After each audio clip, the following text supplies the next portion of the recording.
welcome to another video. Today's video I know is a little different and I haven't talked to you guys in a long time, but I have always wanted to do wig reviews. If you don't know, when I first started this channel, it was nothing but hair, just wig installs, because I used to do hair like a lot a couple years ago, but I'm on to something different now.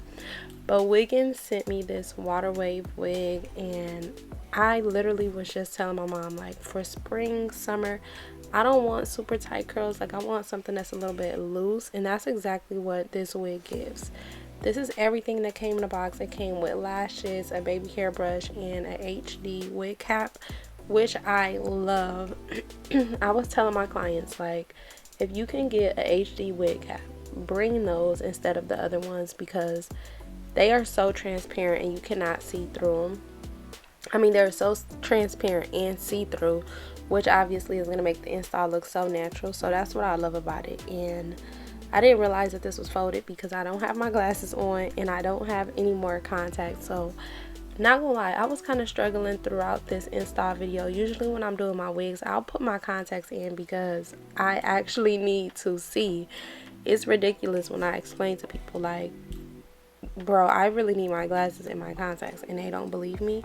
But this is by far my favorite and most scariest part of the entire install, because I have cut myself more times than I could count on one hand, because I try to get all of that cap off. Like, I want it to be as far back as possible, and that's why I usually end up cutting myself, because I get really close to my skin.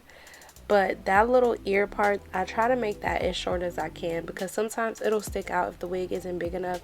And if you are ordering a wig, let me just give you a tip. If you feel like the wig never lays exactly how you want it, you need to order it a size up. The same way we do clothes sometimes. If your head is small, order a medium. If you feel like you have a big head but you order a medium, get a large. That way, I feel like you can work with a bigger wig, but you can't work with a small wig. Like, you can do as much cutting as you want, but regardless, if the wig is too small, it's going to come back. It's going to slide back. But if you get one that's too big, all you got to do is sew up the back area, but at least you have enough lace and enough room to work with. So that's like my little tip that I always give people. And baby, the lace on this wig eats down. I know a lot of companies, like, they will tell you that's HD lace, but it really don't be HD lace. But this was really HD lace. Like, you can literally see it.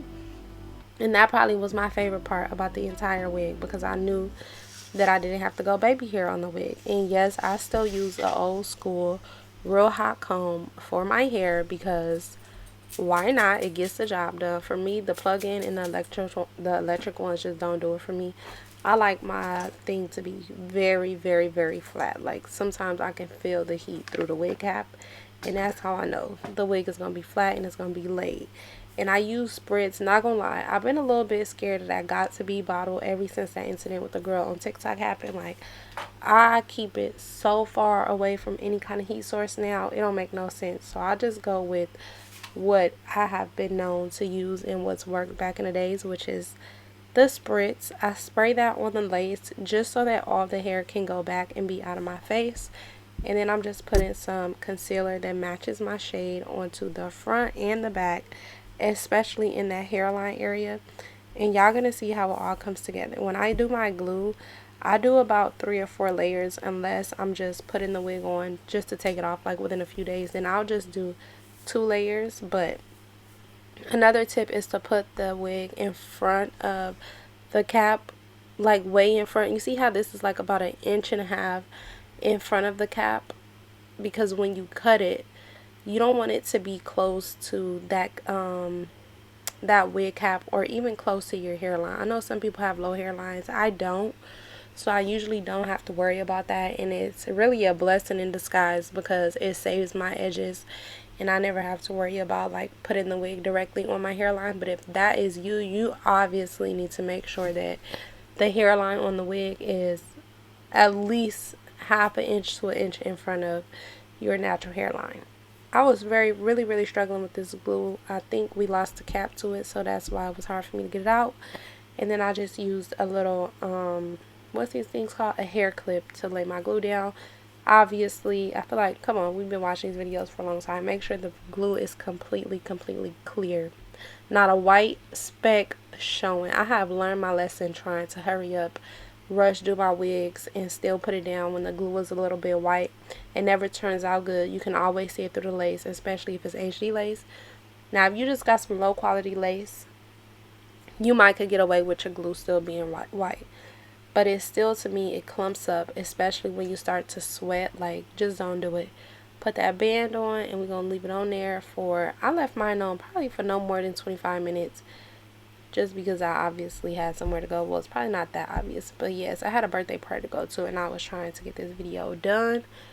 Y'all are going to see how it goes from looking really dry to really moisturized. And like, I don't know if the wig is vacation or just everyday wig. It's definitely going to be my everyday wig now because of the lace, but I loved how the curls wasn't too much. Like, sometimes I want that vibe where I want the big curly hair, but I just been craving for something that's just flat and like falls down. Nothing that's too big and like, you know.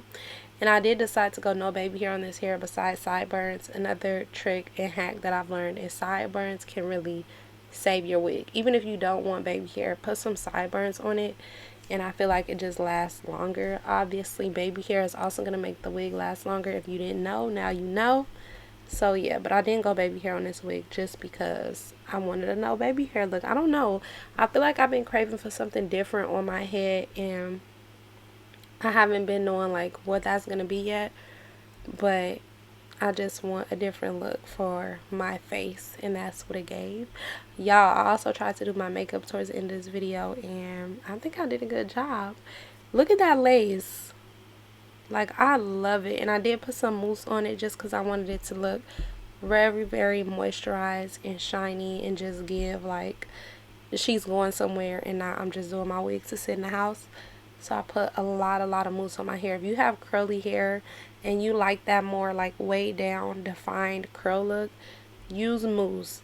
Honestly, it can be any mousse. 99-cent store mousse, Dollar Tree mousse. Well, y'all know they getting rid of them, but whatever mousse you want to use a lot of mousse, and your wig is going to stay curly throughout the day. It's not going to get bushy or like big even when it's dry, I promise you. Now just look at the final result. I want an up-down look. Like, I love a good up-down look, but we just gonna do a middle part, no baby hair, and call it the day. You guys, this is a 24-inch 13 by 4 HD lace wig. The link will be in the description below. Make sure you go get it.